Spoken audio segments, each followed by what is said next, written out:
Bueno, la última unidad que toca esta materia es la de asociación entre dos variables continuas. Para estudiar ese tipo de asociación existen dos métodos. Uno es vía la correlación y otro es vía la regresión. Las variables continuas que estamos hablando, en principio, son variables continuas, pueden ser no aleatorias. Después vamos a ver que vamos a necesitar la parte de aleatoriedad para introducir inferencias, pero en principio son técnicas numéricas. En lo que refiere a la correlación, lo que se investiga es cómo cambia una variable cuando cambia la otra, es decir, si una crece y la otra crece o no, o al revés. Es decir, cómo covarían. En este tipo de estudios no se distingue una variable dependiente y otra independiente. Es decir, no existe esa relación y igual f de x. Son dos variables sueltas.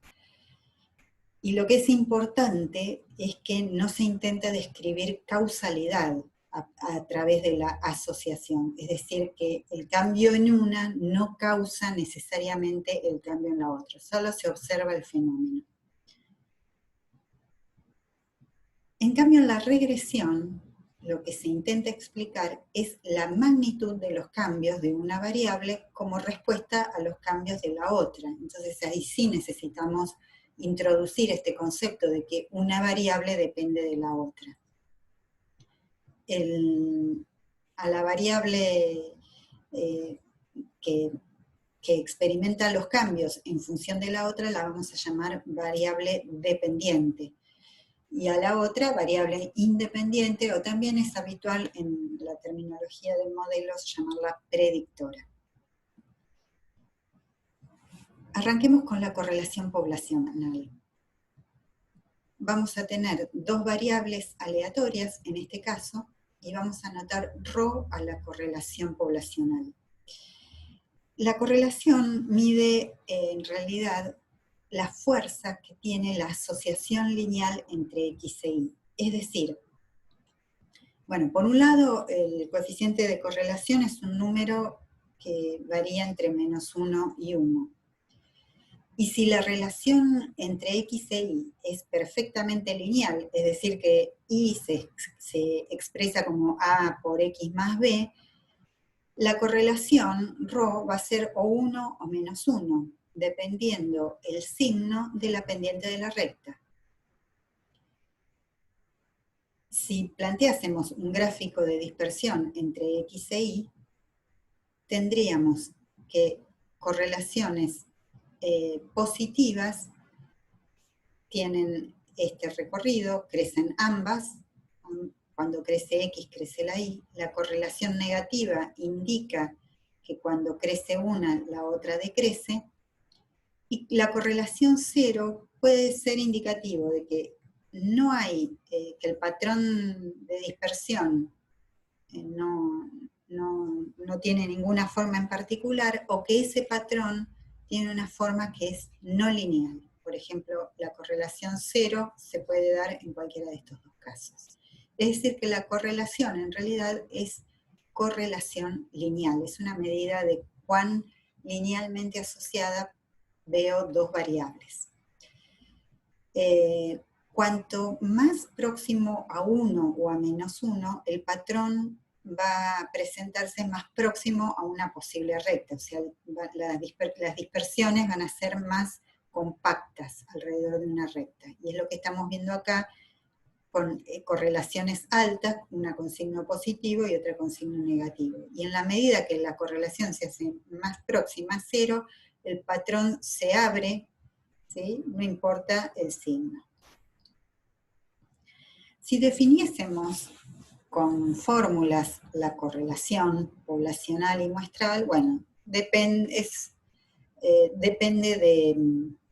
de una relación entre producto de variables centradas, y hay que sacarle la esperanza y corregir por raíz cuadrada del producto de la varianza, de las dos varianzas.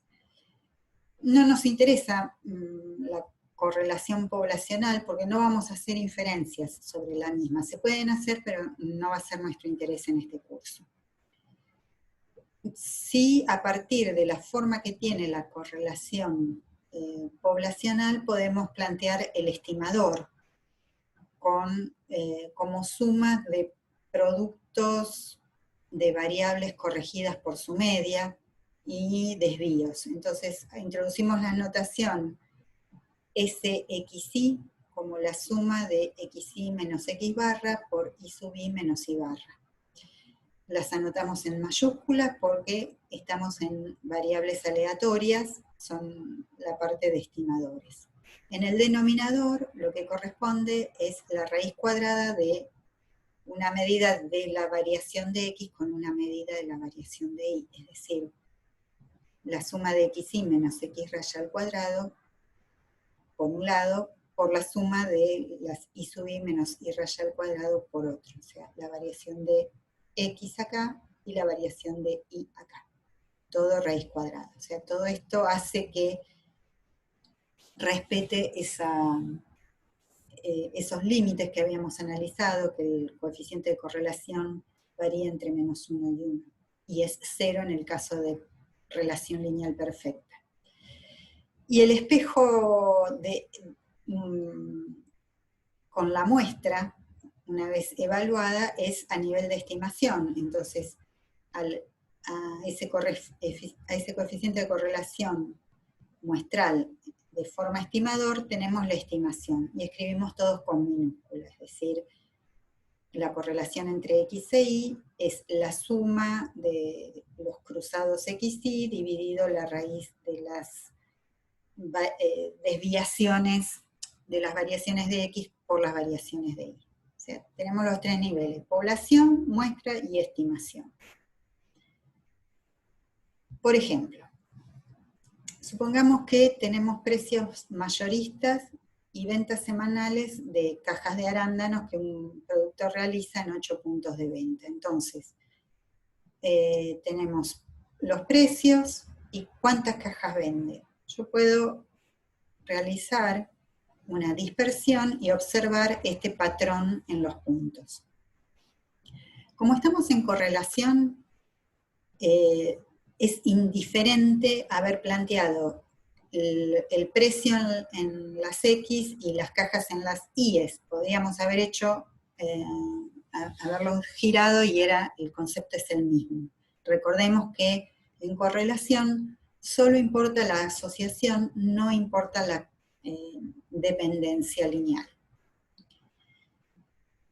Entonces, de acuerdo a cómo tenemos expresado nuestra estimación, vamos a necesitar tener calculados estas sumas parciales, ¿no? SXY, SXX, SIY. Para estos datos que estamos viendo, si realizamos los cálculos, SXX es 4,305, SXY es menos 18,969 y SIY es 90,875. Bien, entonces el coeficiente de correlación tiene una estimación que es, bueno, al menos 18,969 dividir la raíz cuadrada del producto de las SXX con SIY. El número que nos dio es menos 0,959. En principio observemos la relación que hay entre precio y cajas vendidas, confirma lo que estamos viendo, que la correlación sea negativa. ¿Por qué? Porque en la medida que aumenta el precio, disminuyen la cantidad de cajas vendidas. Entonces es totalmente coherente tener un coeficiente de correlación negativo con este aspecto de dispersión, por un lado. Y por otro, nos está dando un número bastante próximo a -1, quiere decir bastante próximo a una relación perfectamente lineal, cosa que también es cierto, porque si podemos imaginar, bueno, muchas rectas, pero cuesta poco imaginar una recta que está pasando por estos puntos. ¿Sí? Y acá terminamos con correlación.